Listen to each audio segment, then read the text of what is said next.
Welcome to Unbound, the podcast with Beth Curry, author, storyteller, and survivor.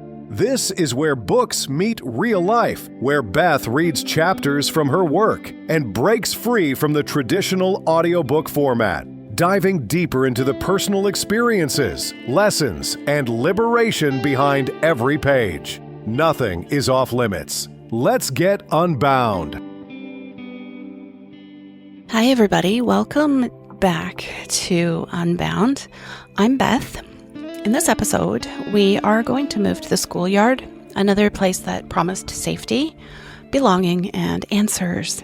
But as we all know, school has its own rules, its own expectations, and its own pressure to fit the mold. This is chapter 3 in the book, The Schoolyard is Cruel.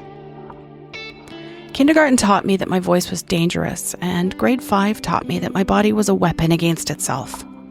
The braces had been exciting at first. Finally, something to fix one of the things wrong with me. I was fully convinced that straight teeth would somehow make everything else better. What I didn't know was that the metal in my mouth was slowly poisoning me. Because of course it was. By the time I got glasses that same year, pink frames and lenses that covered half my chubby cheeks, the skin condition had gotten worse.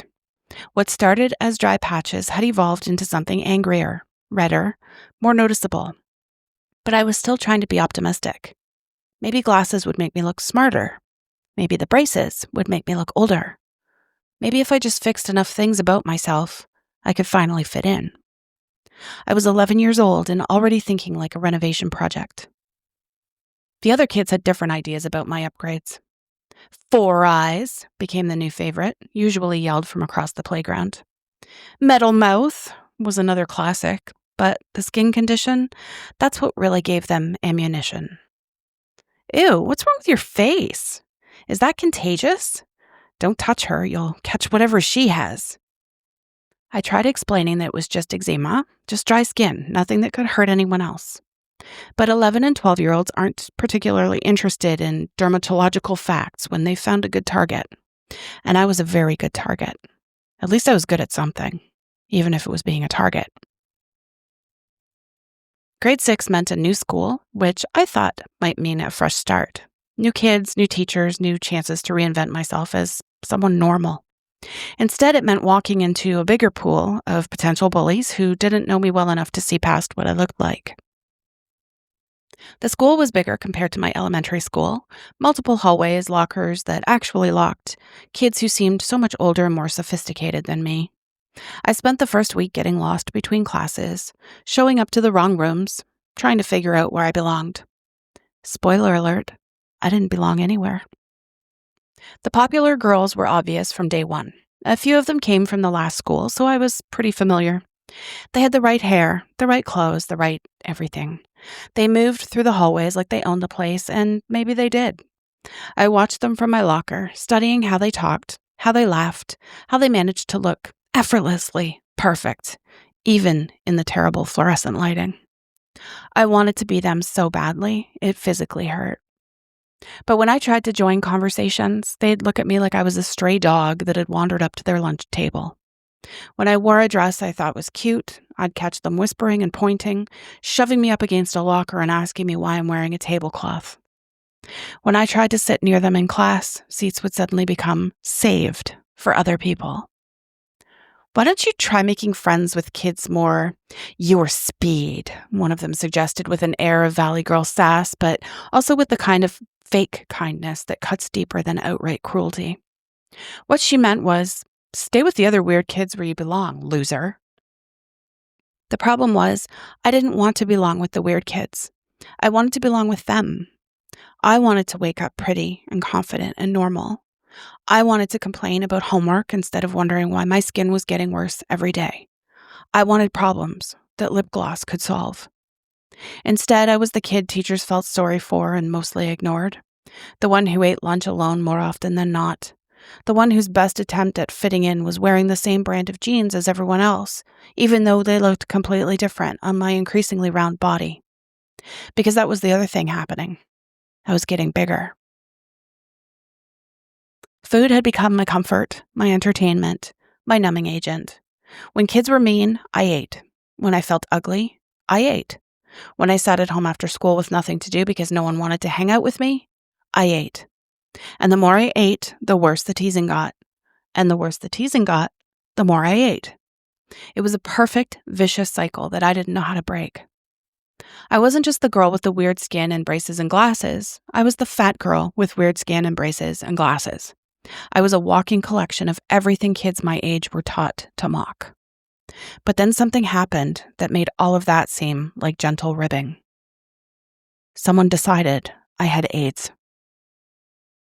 It was 1987, and AIDS was the monster under everyone's bed. Kids my age didn't really understand what it was, just that it was deadly, that it was spreading, and that you could catch it from the wrong people. The rumor started with some teenager who worked at the same place as my older sister. I don't know how he connected my skin condition to AIDS in his mind, but somehow he did.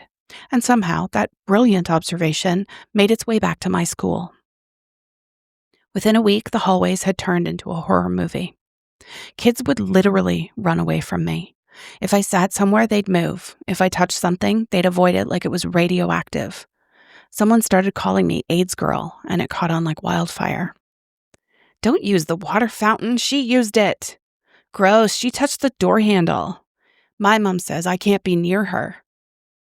The teachers did exactly two things. 1, Jack. 2, shit. Either they didn't know how to handle it, or they believed there might be some truth to it. Either way, I was on my own.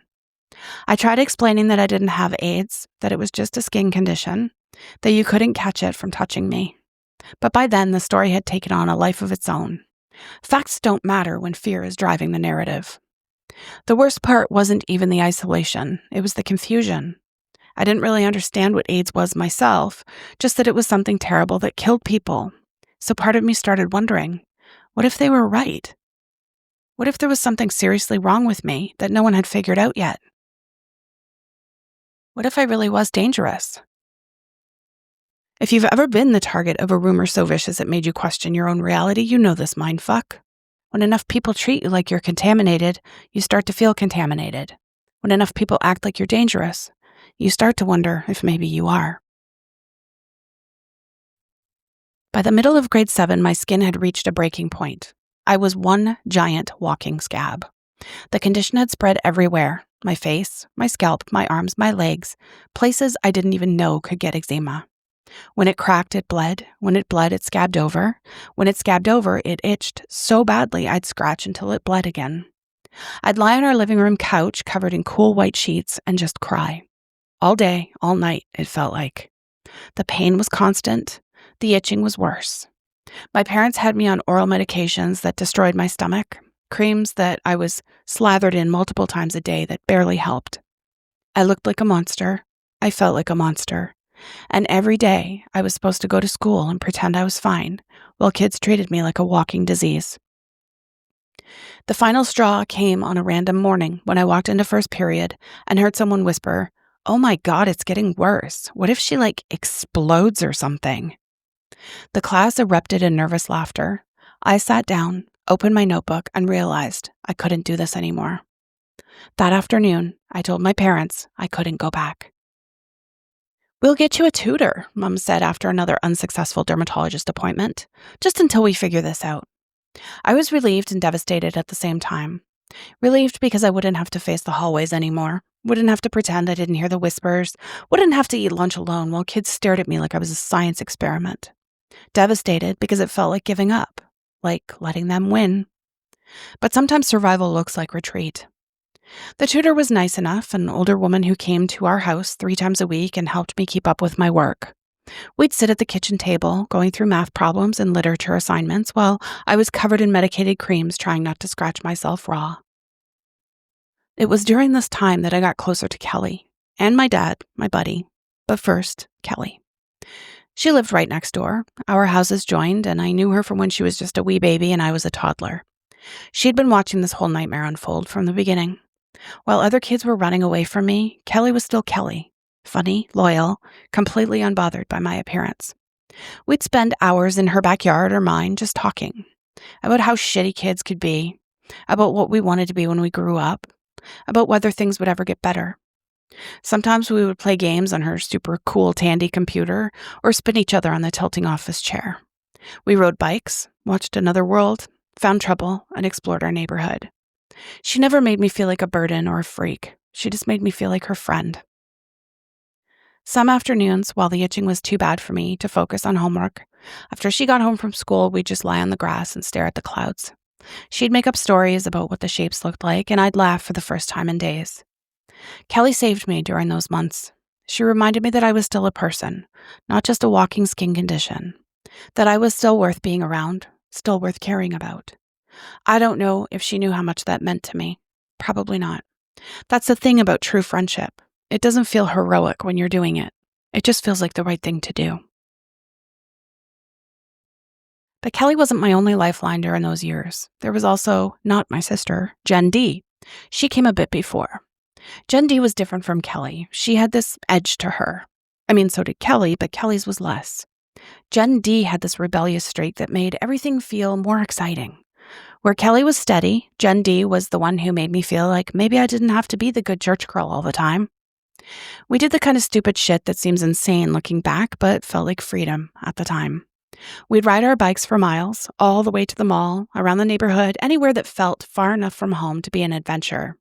The wind in our hair, the burn in our legs, the feeling that we were in control of where we went and what we did. Sometimes we'd find houses under construction and break in through basement windows. Just walk around the empty rooms, imagining what it would be like to live there, talking about our futures in spaces that hadn't been claimed by anyone yet. The adrenaline rush of knowing we weren't supposed to be there, of getting away with something small and harmless, made me feel alive in a way that school never did. We had sleepovers where we'd stay up too late, eat too much junk food, and plan elaborate schemes we'd probably never follow through with. Standard elementary school misbehavior, the kind that bonds you to someone in ways that following the rules never could. One year at Pioneer Girls, one of the youth groups at church that Jen D sometimes came to with me, we decided to perform I Just Called to Say I Love You by Stevie Wonder for some talent night. We were probably in grade 5 or 6, and we thought we were hilarious. We took it too far. Way too far. We over-exaggerated the lip-syncing, overacted every gesture, and made choices about how we portrayed Stevie Wonder's blindness that, looking back, were absolutely inappropriate. Whatever backlash we got was completely deserved. We were kids being stupid, not thinking about the impact of our performance, just trying to be funny. It wasn't funny. It was offensive, and we learned that lesson the hard way. But the thing about Jen D is she made me feel like I could be more than just the fat girl with the skin condition. With her, I was someone who took risks, who broke rules, mostly harmless ones, who had fun despite everything else falling apart. She reminded me that I was still a kid, still capable of joy and mischief and friendship that didn't require me to be perfect or fixed or acceptable.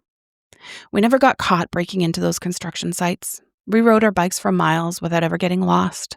We made terrible decisions at church talent shows and survived the consequences. And through it all, Jen D showed me that I could be someone other than the victim everyone else saw. I could be rebellious. I could be fun. I could be the kind of person who climbed through basement windows just to see if she could. That version of me, the one who existed with Jen D, was just as real as the one who was drowning in the hallways at school. Maybe more real, because that version wasn't performing for anyone. She was just free. But I wasn't always just the victim in these stories. Sometimes I was the bully.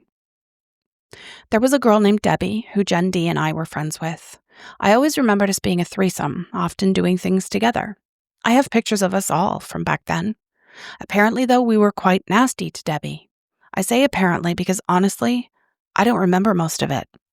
Memory is selective that way. We tend to remember when we were hurt much more vividly than when we did the hurting.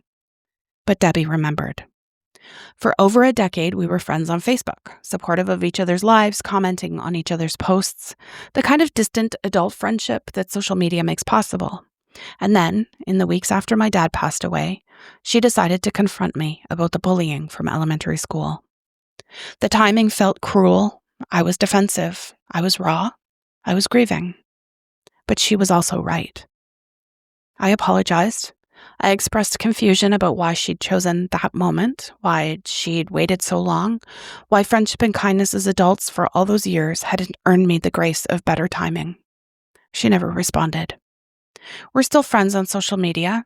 I still hope she's well, and I still carry the knowledge that I hurt someone badly enough that they remembered it for decades. Kids bully kids. I've never claimed complete innocence. I hung around people who influenced me negatively, and I made choices that hurt people. Some of those choices I remember, some I don't, but my lack of memory doesn't erase someone else's pain. In giving forgiveness for what was done to me, I have to also ask for forgiveness for what I did to others. And I have to accept that not everyone I hurt will forgive me, no matter how much time passes or how much I've changed. Going back again, grade 6 with Miss Cummings was when things got particularly brutal. My skin condition was still raging, the AIDS rumors were still circulating, and kids had gotten more creative in their cruelty. There was this girl, one of the cool girls, the kind who had followers rather than friends. Tracy. One day she took a maxi pad, scribbled red marker all over it, and left it on my chair. I came back from wherever I'd been, the bathroom, the hallway, wherever I'd gone to escape for a few minutes, and there it was. Fake blood, fake period, real humiliation. I vaguely recall the room erupting in laughter. Not everyone, some kids looked uncomfortable, some looked away, but enough of them laughed that it felt like the whole world was in on the joke. I assumed Tracy was bragging about it later to kids in other classes, like it was some kind of achievement, like publicly humiliating someone about a bodily function was comedy gold instead of just cruel. I hadn't even gotten my period yet. That would come later in an even more humiliating way. But at 11 years old, periods were already this mysterious, terrifying thing we all whispered about but didn't really understand. And now Tracy had turned it into a weapon against me. I don't remember what I said or did in that moment, if anything. I probably tried to laugh it off. I probably acted like it didn't bother me. I probably did whatever I always did when kids were cruel. Made myself smaller, quieter, less of a target. What I do remember is the feeling, that hot, crushing shame that made me want to disappear into the floor. That deep knowledge that I would never, ever be safe here. Years later, decades later, someone from that class reached out to me, Jennifer M. She'd been one of the girls I thought of as cool adjacent, friendly with the popular girls, but somehow not quite one of them. We'd actually run into each other a few times over the years, at the bagel shop, at Walmart, random encounters where we'd chat and catch up. She was always kind to me during those interactions, always genuine. And thanks to Facebook, we've become closer over the years. She's a really kind and supportive person. When I asked people for stories from our childhood for this book, she sent me a message about that day with the maxi pad. She remembered it. She'd watched it happen. She'd been disgusted by it even then, as a 6th grader who didn't yet know how to speak up, but knew in her bones that it was wrong. I really fucking hate that happened that day in the back corner of Miss Cummings' grade 6 class, she wrote to me all these years later. She'd been carrying that memory too, not necessarily because she was traumatized by it, she wasn't the target, but because she'd witnessed cruelty and hadn't known how to stop it, and that had stayed with her. I was grateful for her message, grateful that someone had seen, grateful that someone remembered and still thought it was wrong. But here's what struck me most. Jennifer M. also told me another story in that message. By grade 8, she'd found her voice. When a teacher tried to humiliate a kid named Dan, called him the class nerd in front of her mother, used him as an example of the worst possible seat assignment, Jennifer had called the teacher out. She told him Dan had interesting things to say, that she enjoyed talking to him, that the teacher's comment was rude, and he should have taken the time to actually get to know Dan instead of dismissing him. She got banned from the school dance for it. She showed up anyway and got in. That's when she learned that sometimes using your voice comes with consequences, but sometimes it's worth it anyway. I tell you this because it matters. The same kids who witnessed my bullying were learning their own lessons about silence and speaking up. Some of them, like Debbie, were being bullied by me. Some of them, like Jennifer M., were watching all of it and trying to figure out when to intervene. We were all navigating the same toxic environment, all trying to survive in our own ways. Some of us became bullies. Some of us became victims. Most of us were both at different times. And some of us, the lucky ones, eventually learned to use our voices to stop the cycles instead of perpetuating them. I don't know if I was one of the lucky ones. I hope I was. I hope that whatever cruelty I inflicted as a scared, hurt kid trying to feel powerful, I learned to do better. I hope Debbie knows I meant my apology, even if the timing was terrible. I hope Jennifer M. knows how much it meant that she remembered, that she cared, that she carried that moment with her for 40 years because it mattered. And I hope that somewhere Dan knows that at least one person stood up for him when it counted. During this time, I also got a lot closer to my dad. My dad was always my buddy. We called each other buddy. If you read my book, All These Beautiful Things, you already know about the special friendship I had with my dad. But he was my quiet hero through so many things. And during this time with my skin, he was around a lot for me. He's the one who drove me to Stony Creek for my frequent dermatologist appointments. We often listened to the Beach Boys and just had fun laughing and being silly. One afternoon on the drive home, I was feeling particularly insecure. One of those days where every comment or stare from society felt like it was echoing in my head, where I couldn't stop thinking about all the ways I was different, all the reasons people found to mock me.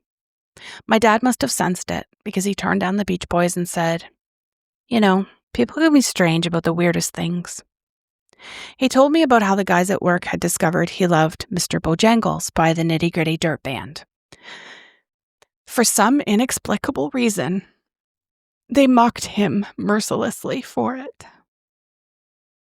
This Elvis and Beach Boys fan who'd somehow committed the cardinal sin of loving a beautiful, melancholy song about loss and friendship. "So I just stopped mentioning it," he said with a shrug.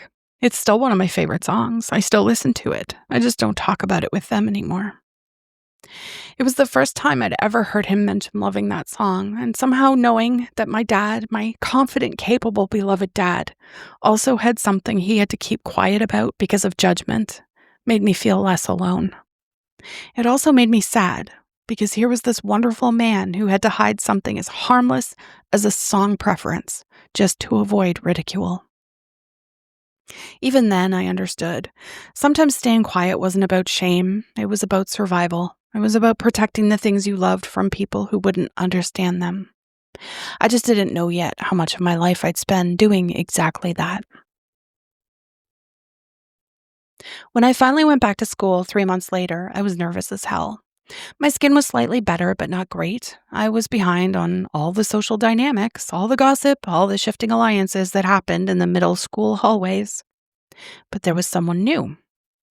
Sally had arrived from England while I was gone, and she was navigating her own version of outsider status. New country, new accent, new everything. The popular girls hadn't quite figured out where to place her yet, which meant she was in social limbo, just like me. We found each other the way outsiders do, cautiously, hopefully, with the recognition that comes from understanding what it feels like to not quite fit. "You're the girl who was sick," she said on my first day back, not accusingly, but matter-of-factly. "You're the girl from England," I said back. And somehow that was enough. Sally didn't care what I looked like. She didn't care about the rumors or the AIDS bullshit or any of it. She was dealing with her own stuff, missing her friends back home, trying to understand why Canadian kids were so different, figuring out how to belong in a place that felt foreign.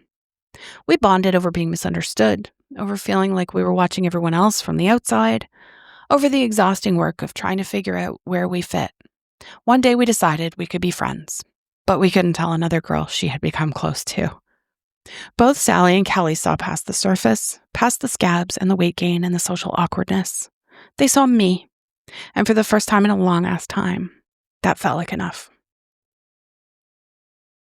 Grade 8 was supposed to be my redemption year. The skin condition was finally improving. We still didn't know what was causing it, but whatever the dermatologists were doing seemed to be working.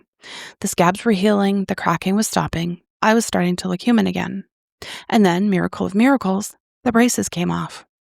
I'll never forget looking in the mirror that day, seeing my straight teeth, feeling like maybe, finally, I could start over. Maybe I could be normal. Maybe I could fit in.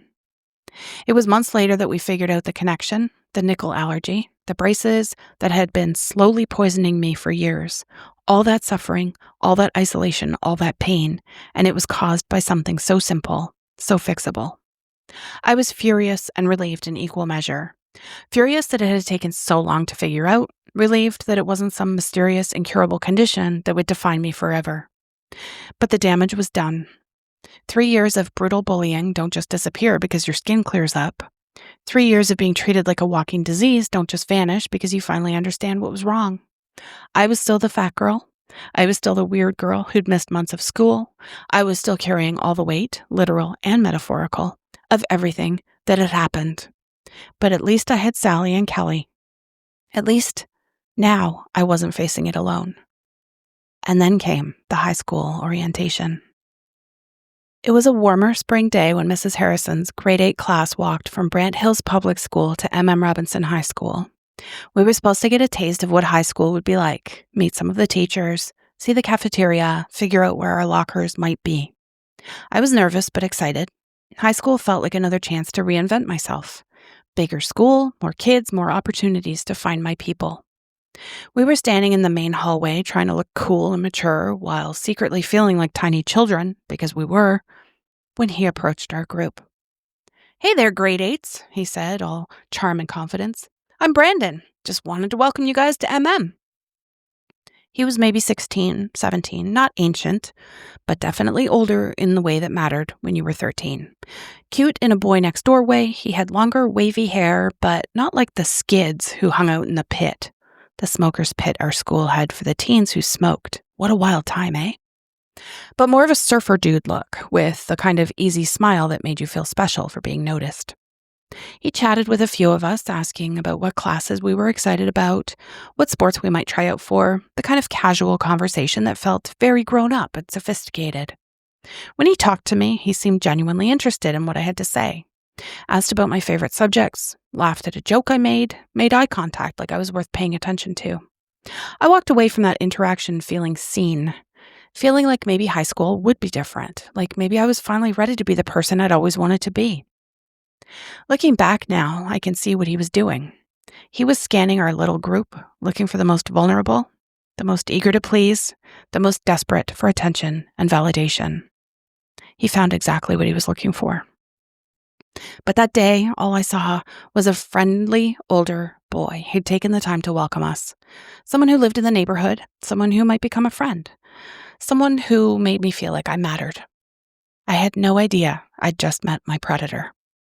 I had no idea that everything I'd survived up to this point, the silencing, the bullying, the isolation, the desperate need to be seen and accepted, had been preparing me to be the perfect victim. All I knew was that for the first time in years, someone had looked at me and smiled like I was worth smiling at, and that felt like salvation.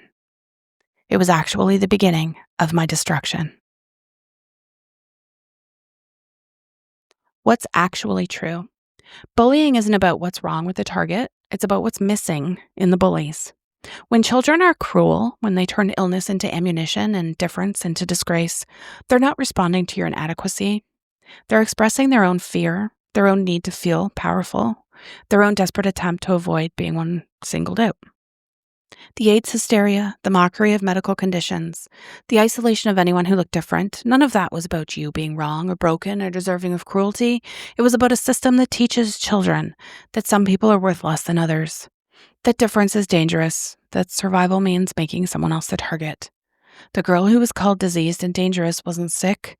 The environment was taught children to weaponize illness was sick.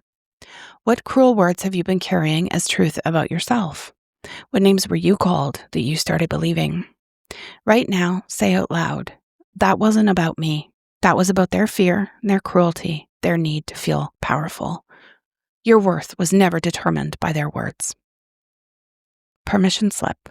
I give myself permission to stop carrying other people's cruelty as evidence of my unworthiness. I give myself permission to see bullying for what it was, their issue, not my inadequacy. I give myself permission to be different, to take up space, to exist without apologizing for not fitting their narrow definition of acceptable. I am allowed to be different. I am allowed to take up space. I am allowed to exist without being perfect. I am worthy of kindness, belonging, and love exactly as I am. The people who couldn't see your worth were the ones lacking vision, not you lacking value. This week, catch yourself when you start believing old cruel voices about your worth. Replace one negative belief from your bullying experiences with the truth. You were never the problem. The cruelty was the problem. Practice seeing yourself through compassionate eyes instead of through the lens of old wounds. Every time I talk about childhood, I'm reminded of how brutal these early social ecosystems really are. I say this a lot. I often start, every time I talk about childhood, I'm reminded of. Adults like to romanticize childhood as carefree and innocent, right? But kids can be some of the most observant and ruthlessly efficient social beings on the planet. They create these hierarchies instantly, who's in, who's out, who's acceptable, who's different. And those labels stick long before a child even understands why they're being singled out. Social hierarchies in schools are fucking brutal, and they're designed to keep certain kids on top while others scramble for scraps of acceptance. So if you were ever the kid on the outside looking in, wondering what was wrong with you, that you couldn't crack that damn code, let me tell you, there was no code. The game was rigged from the start. Popular kids aren't popular because they're better people. They're popular because they learned early how to weaponize conformity and use exclusion as power. So here's what I know now that I wish I had known then. Bullies don't pick on people because there's something wrong with their targets. They pick on people who seem like they won't fight back. It's not about your face or your weight or your clothes. It's about power, and they're looking for someone who seems powerless.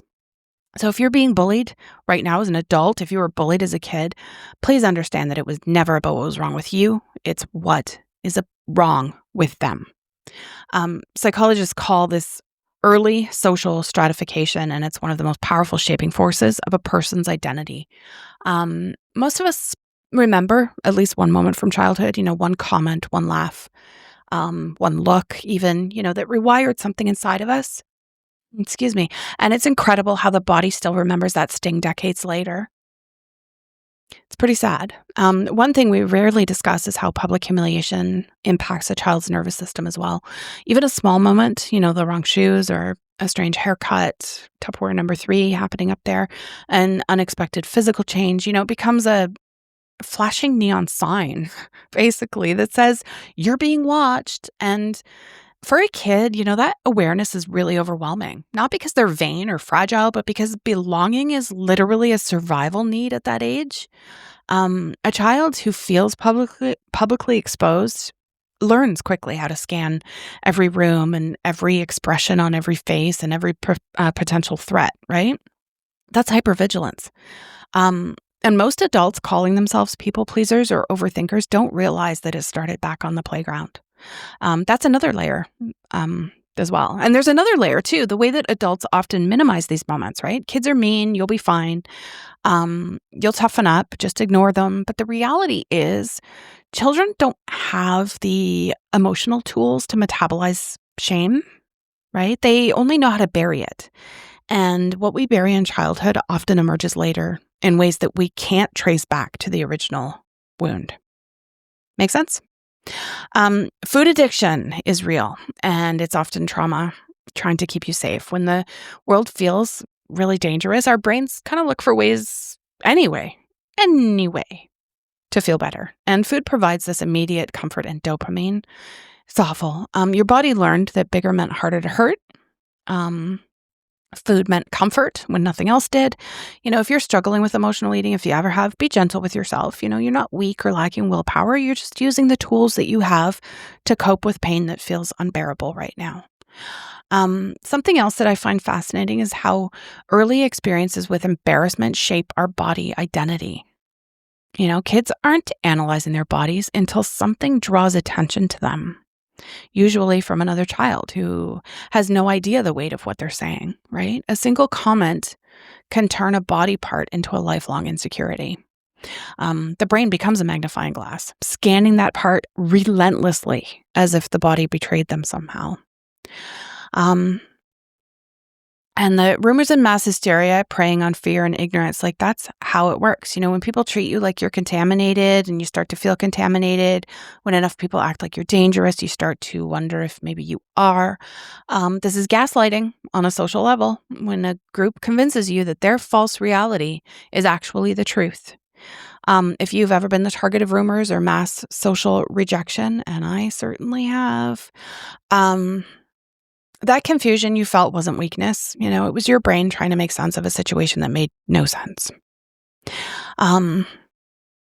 Something that's important, sometimes the bravest thing that you can do is admit you can't handle something anymore. Sometimes retreat is the only way to survive, like when I needed to leave school. If you're in a situation right now that's breaking you down day by day, please know that choosing to remove yourself isn't giving up. It's choosing yourself. It's recognizing that your mental health is more important than other people's expectations. Now, I want to talk about friends for a second here too, because Kelly and Sally, real friends don't disappear when things get ugly. They don't treat your pain like it's contagious. They don't make you feel like you need to hide parts of yourself to be acceptable.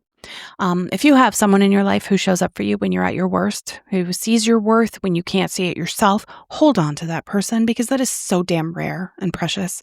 And if you don't have that person yet, don't give up. They exist, and they're looking for you too. Sometimes the friends who bring out your rebellious side are the ones who save you as well. Not because rebellion is inherently good, but because it reminds you that you have agency. You can make choices. You're not just a passive victim of your circumstances, right? So if you had a friend who made you feel brave enough to break rules, who reminded you that you were more than your trauma, hold on to that memory, especially if you haven't held on to the friend. That friend was teaching you that you had power, even when everything else made you feel powerless. I also wanted to talk about something else that the wording of it in the book. Hurt people hurt people. It's the most cliche and absolutely my most hated saying in psychology. But it's the most accurate. When you're drowning, sometimes you push others under to keep yourself afloat.